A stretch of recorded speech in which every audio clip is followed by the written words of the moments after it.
عمران خان کو جیل میں ہونے کے باوجود کون بزدل ثابت کرنا چاہتا ہے؟ نعرے لگانے والے قیدی جو تھے عمران کے حق میں، ان کی سختی آ گئی اور ان کے ساتھ کیا ہوا؟ جج اور وکیلوں میں لڑائی کیوں ہوئی؟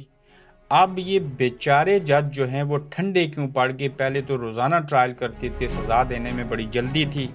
منظور پشتین کا اہم پیغام، جبکہ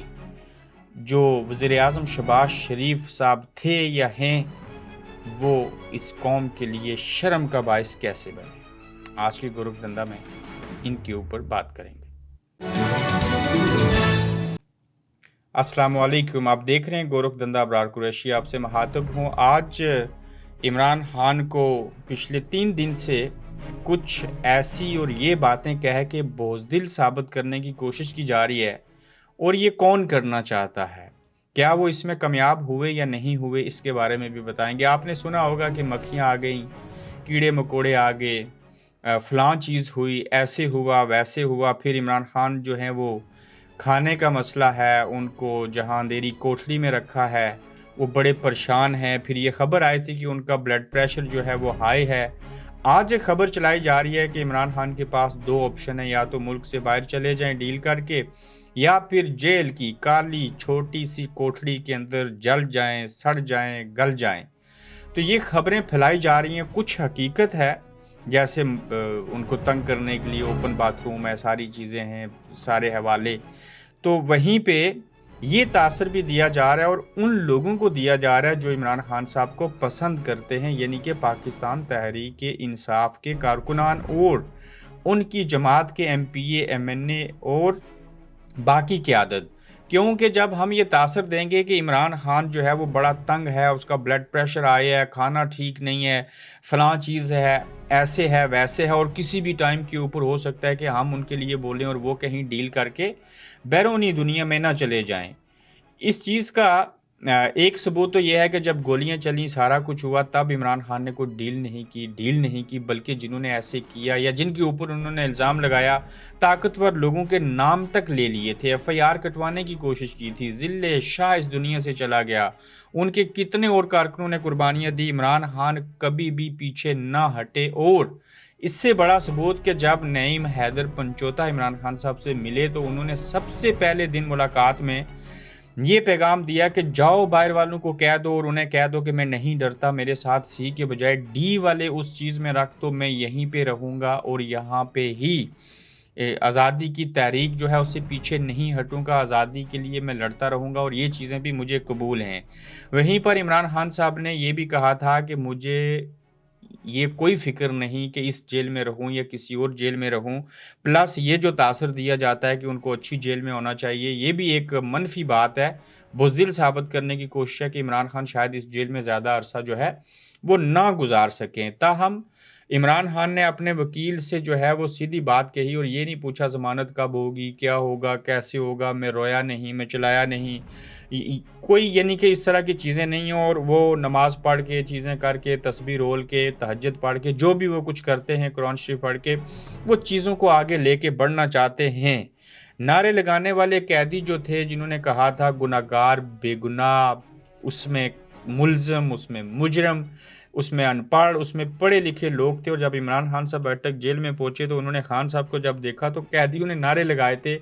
عمران خان بے گناہ، عمران خان زندہ باد۔ آج جیل میں بھی الیکشن کروا لیں، ان کو قیدیوں کو کہیں ووٹ دیں، عمران خان جیت جائے گا، ہر صورت جیت جائے گا۔ اب جن قیدیوں نے عمران کے حق میں نعرے لگا دیے تھے، باقی چیزیں آئی تھی، سننے میں آیا، بتایا گیا کہ ان کی سختی آ گئی ہے، ان کو مختلف اور جیلوں میں سخت جگہوں کے اوپر جو ہے وہ منتقل کیا جا رہا ہے، ان کے اوپر کچھ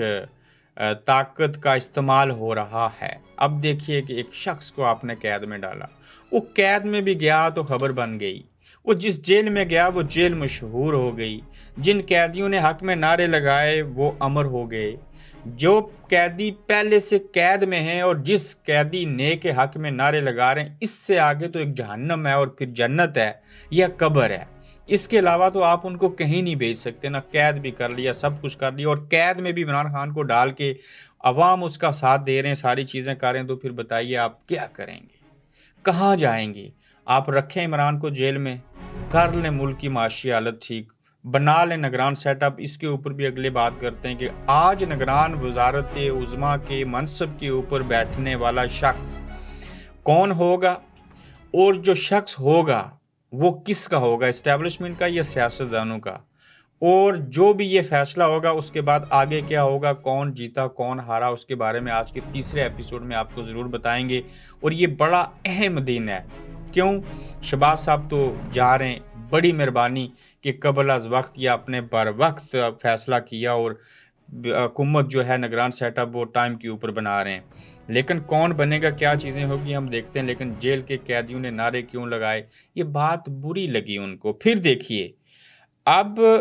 جو جج اور وکیل ہیں ان کے درمیان لڑائی ہے، جو حارث صاحب ہیں انہوں نے بھی اچھی خاصی بحث کی، ہائی کورٹ کے اندر سینئر وکیل ہوتے ہوئے لطیف کھوسہ صاحب وہاں پہ بولے، پہلے ججوں کی اور وکلا کی تلخ کلامی ہوئی، پھر یہ جو قتل کیس والی ایف آئی آر تھی اس کا معاملہ تھا، وکیل صاحب نے جج صاحب کو کچھ کہا، جج صاحب نے وکیل کو کہا، اور بعد میں انہوں نے معافی بھی مانگ لی اور یہ کہا کہ میں تحریری طور کے اوپر بھی معافی مانگ لوں گا، مگر وکیلوں کو جج سامنے بیٹھے ہوئے شیطان نظر آ رہے ہیں، اور ججوں کو یہ جو وکیل ہیں یہ عمران خان کے کارکن نظر آ رہے ہیں، جبکہ وکیل کم نظر آ رہے ہیں۔ الگ بات ہے انہوں نے کالے کوٹ پہن رکھے ہیں۔ تلخیاں جو ہو رہی ہیں، اور پھر یہ جو جج ہیں یہ بہت ٹھنڈے پڑ گئے، پتہ چلتا ہے کسی نے ان کو فریزر میں لگا دیا۔ یہی عدالتیں تھیں، یہی جج تھے، یہی پاکستان تھا، یہی عمران خان تھا، اسی نوعیت کے کیس تھے، وہی کیس ہیں جو صبح 11 بجے ہیرنگ شروع کرتے تھے۔ دلاور صاحب جلدی میں فیصلہ سنایا، لنڈن پہنچے، گواہوں تک کو پیش نہ ہونے دیا، ڈے بائی ڈے ہیرنگز ہو رہی تھیں۔ اب جب سزا سنا دی، الیکشن کمیشن نے بھی نائل کر دیا، عمران خان صاحب کو جیل میں ڈال دیا، اس کے بعد اب جج ٹھنڈے پڑ کے جب کہتے ہیں جی کہ یہ فیصلہ جو ہے اس کو نظر ثانی کیجیے، جب یہ کہتے ہیں کہ عمران خان غیر قانونی طور کے اوپر جیل میں ہے، پھر یہ کہتے ہیں کہ سابق وزیر اعظم کے پروٹوکول کے تحت ان کو سی کلاس میں نہیں اس کلاس میں ہونا چاہیے، کوئی سنا نہیں جا رہا، اور وکیل جو جج کے سامنے پیش ہونے جا رہا ہے اس کو پہلے سے پتا ہے مجھے یہاں سے انصاف